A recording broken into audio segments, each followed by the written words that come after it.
தூங்க முடியல, நாடகம் பார்க்க முடியாது. தூங்க முடியாது, நாடகம் பார்க்க முடியாது. எப்பெல்லாம் திறக்கான்னு தெரிய மாட்டேங்க. சொன்னபடி எங்க செய்தாங்க கவர்மெண்ட்? எல்லாம் கேட்பாங்க, அதை தொடச்சிட்டு அப்படியே போயிடுவாங்க அவங்க. அவரை டிஸ்போஸ் பண்ணுங்க. அந்த ஆள் தேவையில்லை. இல்ல ராத்திரி 10 மணிக்கு தொட்டியை ஊத்து பாப்பா இதான் சொல்லி. அப்ப நாங்க வந்து பொம்பளைங்க படத்தை தாத்துக்கிட்டு இருக்கோமா? வீடு கடையா கிடக்கா அப்படின்னு. இப்ப தண்ணி இல்லையா, அங்கே எதுக்கு போறோம் அப்படிங்கிற ஆயிப்போச்சு இப்போ. சரி, தண்ணி திறந்துட்டாரு அப்படி மெசேஜ் பார்க்க முடியுமா சார்? சொல்லுங்க பாப்பா. இந்தாப்பா, ஒரு சீரியல் பார்க்க முடியல, ஒன்னும் பார்க்க முடியல, தண்ணிய உங்க இஷ்டத்துக்கு விட்டா நாங்க எங்க இருந்து நாடகம் பாக்குறது அப்படின்னு இந்த பாட்டிமா பேசின இந்த பேச்சானது இப்போ இணையத்துல வைரல் ஆகியிருக்கு. பலரையும் சிரிக்க வச்சிருக்கு. நெல்லை மாநகராட்சி பகுதிக்கு உட்பட்ட 41ஆம் ஆண்டு பாரதி நகர், தியாகராஜன உள்ளிட்ட பகுதிகளில் கடந்த சில தினங்களாவே குடிநீர் விநியோகம் சரியா இல்ல அப்படின்னு சொல்லப்பட்டிருக்கு.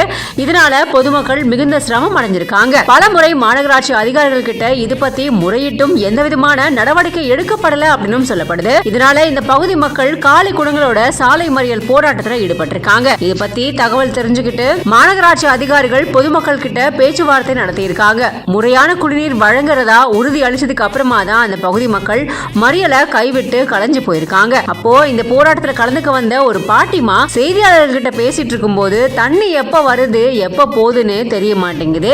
முறையான தண்ணீர் வழங்காம இருக்கிறதுனால யார்கிட்டையும் தண்ணீர் உதவி கேட்டு போகவும் முடியல. இதனால எங்களுக்கு நாடகம் பார்க்க முடியல தெரியுமா, எல்லா நாடகமும் நாங்க விட்டுறோம் அப்படின்னு ரொம்ப ஆவேசமாகவும் அதே சமயத்துல சிறுபலையோட இருக்கக்கூடிய இந்த பேச்சானது இப்ப சமூக வலைதளங்கள்ல வைரலாகி இருக்கு.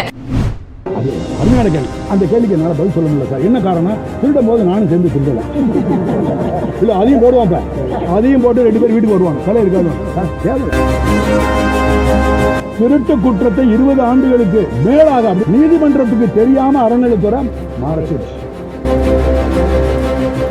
10 கோடிக்கு மேல மதிப்புள்ள இந்த சிவகாமி அம்மன் திருமணி இன்னும் ஒரு சில மாதங்களில் ஏலத்துக்கு வரவுதான் எங்களுடைய மனசை ஊருக்காரர்கள் அவங்க தெரிவிக்கிறாங்க. பெரிய நாய்க்கு வேண்டிய ஆதாரம் நான் சொல்ல மாட்டேன், என்கிட்ட இல்லை. ஆனால் இதுக்கு ஆதாரம் கல்வெட்டு சத்தியமாக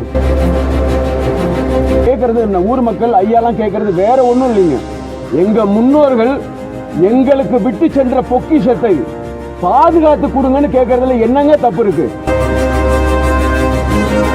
இந்த சிலை காணா போயிடுச்சுக்கிற தகவலுக்காக வந்தோம். கூட்டு பிரார்த்தனைக்கு கூப்பிட்டு வந்திருந்தோம். அந்த தெய்வ விக்கிரம் அவரோட பேரு சிவகாம சுந்தரி. அவ வெளிநாட்டில் இன்னைக்கு இருக்கிறா.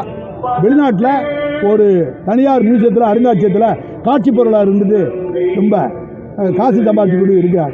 அவங்களுக்கு அது ஏலத்துக்கு வரப்போகுது. அதை திருப்பி மீட்டு கொண்டு வரணும். அந்த தகவல் சொன்னாங்க. அது சம்மந்தமாக நான் இங்கே வந்திருக்கிறேன். இது திருட்டு குற்றத்தை 20 ஆண்டுகளுக்கு மேலாக அப்படின்னு எவ்வளோ வருஷமாக இருக்கலாம் மேலாக நீதிமன்றத்துக்கு தெரியாமல் அறநிலைத்துறை மாறச்சிருச்சு. நீதிமன்றத்துக்கு தெரியாமல்